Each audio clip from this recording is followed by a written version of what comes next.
Assalamualaikum warahmatullahi wabarakatuh. Baiklah, saya Gita Gustriantika dengan NIM 19043093. Pada video kali ini, saya akan menjelaskan jawaban pada tugas minggu ke-13 mata kuliah Sistem Informasi Manajemen, yang mana tugasnya terdapat pada buku Kelly halaman 424 dari 507 halaman, yaitu discussion question atau pertanyaan diskusi. Pertanyaan yang pertama, why is it important for all business managers to understand the issue of IT research acquisition? Mengapa penting bagi semua manajer bisnis untuk memahami masalah akuisisi sumber daya TI? Nah, memahami masalah akuisisi sumber daya TI penting bagi semua manajer bisnis, karena sistem informasi sangat penting untuk keunggulan kompetitif. Pengembangan sistem yang tepat waktu dan hati-hati adalah prioritas yang sangat tinggi. Akuisisi dan pengembangan sistem adalah upaya tim yang harus melibatkan seluruh organisasi. Dalam hal ini, akuisisi akan melibatkan membangun sistem baru di perusahaan dan sumber daya TI perangkat lunak dan perangkat keras. Dengan begitu, penting bagi semua manajer bisnis untuk memahami masalah akuisisi sumber daya TI, karena agar mereka dapat memahami cara membeli aplikasi yang telah ditulis sebelumnya, menyesuaikan aplikasi yang telah ditulis sebelumnya, menyewa aplikasi, menggunakan penyedia layanan aplikasi dan vendor perangkat lunak sebagai layanan, menggunakan perangkat lunak sumber terbuka, menggunakan outsourcing, dan menerapkan pengembangan custom. Setelah perusahaan membenarkan investasi TI, maka harus memutuskan bagaimana cara mengejarnya. Hal ini seperti analisis biaya manfaat, sehingga ada beberapa opsi untuk memperoleh aplikasi TI. Perusahaan harus membuat serangkaian keputusan bisnis untuk memilih opsi yang terbaik. Selanjutnya, pada buku Balzan, halaman 722 dari 955 halaman, yaitu terdapat review question atau tinjauan pertanyaan. Pertanyaan yang pertama, what role does project management play in the system development effort? Peran apa yang dimainkan manajemen proyek dalam upaya pengembangan sistem?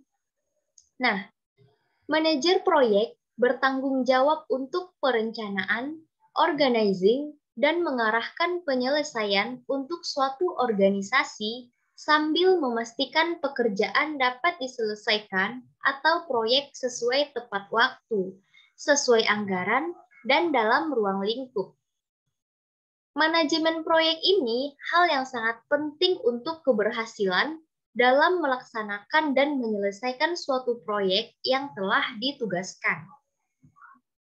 Manajemen proyek memiliki tujuan utama dalam hal pencapaian semua tujuan akhir proyek dengan segala batasan yang ada, waktu, dan dana yang tersedia.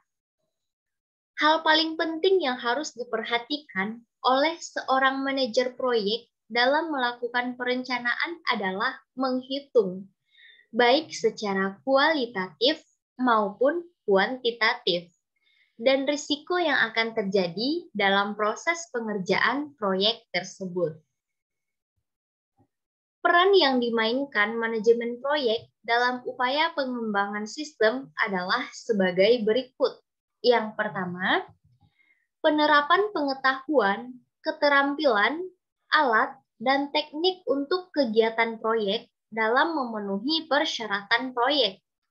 Yang kedua, cara manajemen proyek untuk pengembangan sistem, yaitu dengan menjadwalkan secara rutin sumber daya, mengembangkan proyek yang berlebihan, merusak profitabilitas dengan berinvestasi dalam upaya non-strategis yang tidak berkontribusi pada laba organisasi.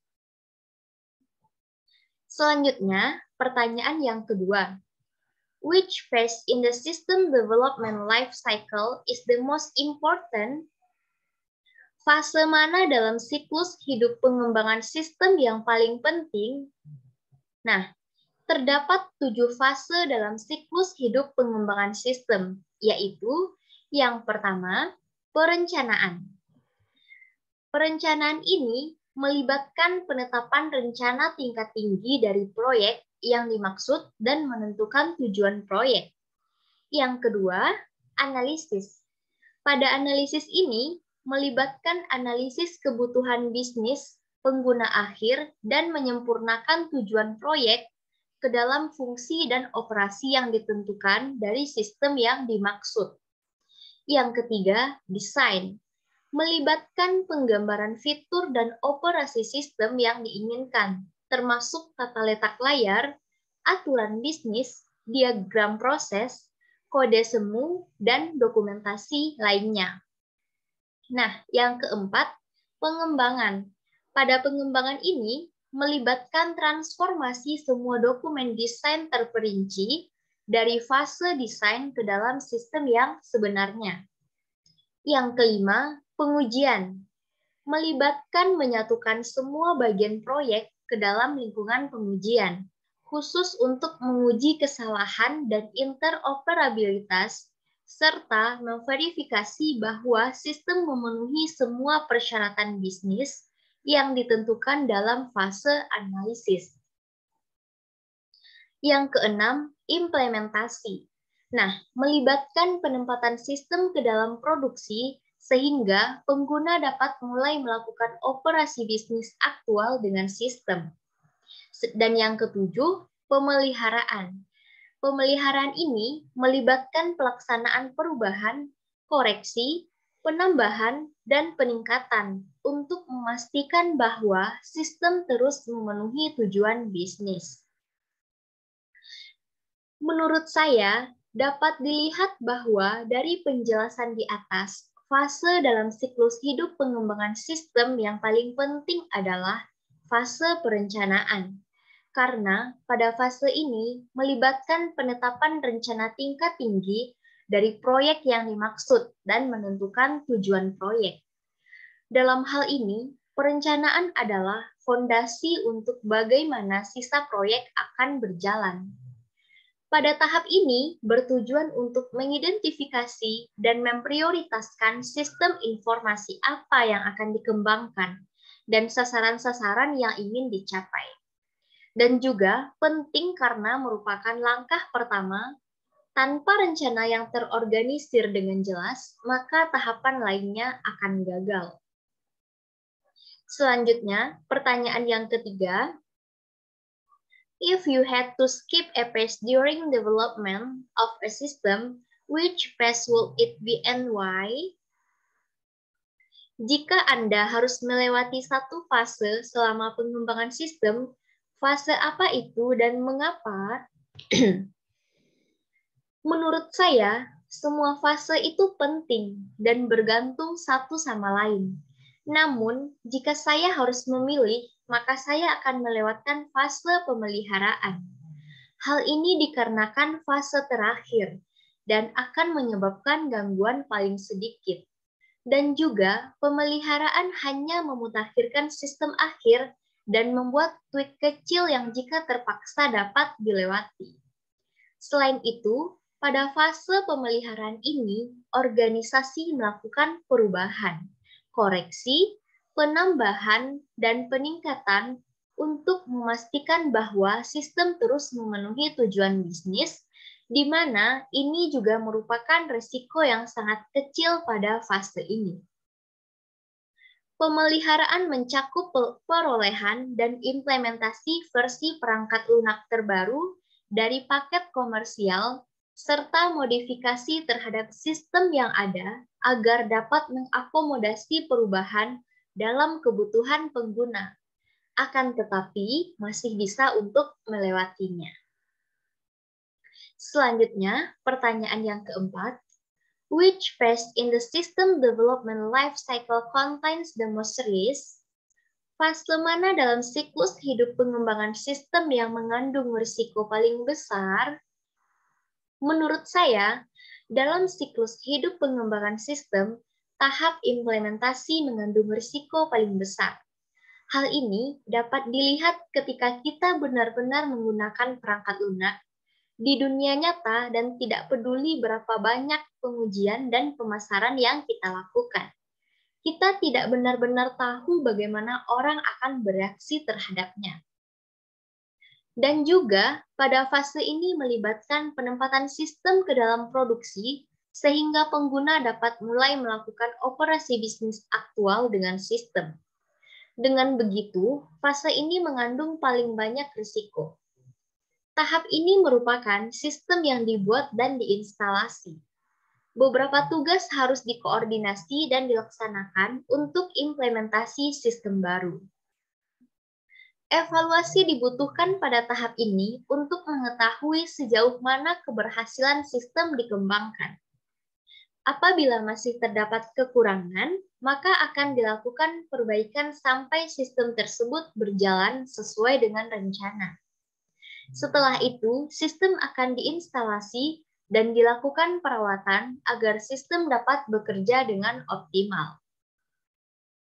Terdapat pelatihan bagaimana cara menggunakan sistem dan cara memecahkan masalah dilakukan secara offline maupun online pada fase ini agar tingkat risiko yang terjadi rendah. Metode implementasi yang dapat dipilih organisasi untuk memastikan keberhasilan yaitu yang pertama, implementasi paralel. Nah, pada implementasi paralel ini menggunakan sistem lama dan sistem baru. Pengguna memverifikasi bahwa sistem baru berfungsi dengan benar sampai semuanya. Yang kedua, implementasi terjun. Nah, pada implementasi terjun ini membuang sistem lama dan segera memigrasikan semua pengguna ke sistem baru. Yang ketiga, implementasi plot, yaitu sebagai tanda sekelompok kecil orang untuk menggunakan sistem baru hingga diverifikasi untuk berfungsi dengan benar. Kemudian, pengguna yang tersisa bermigrasi ke sistem baru.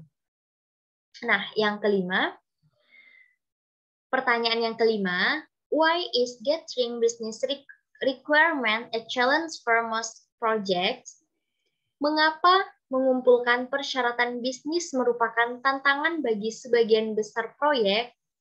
Nah, menurut saya, mengumpulkan persyaratan bisnis merupakan tantangan bagi sebagian besar proyek, karena apabila pada suatu proyek tidak mendefinisikan persyaratan dan kebutuhannya dengan baik, maka konsekuensinya adalah pengerjaan ulang dan dipastikan akan menghabiskan hingga setengah dari biaya proyek, terutama untuk proyek seperti pengembangan perangkat lunak.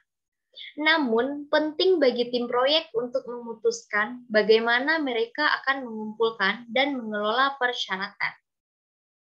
Hal ini juga penting untuk mengumpulkan masukan dari pemangku kepentingan utama dan menyelaraskan ruang lingkup dengan strategi bisnis.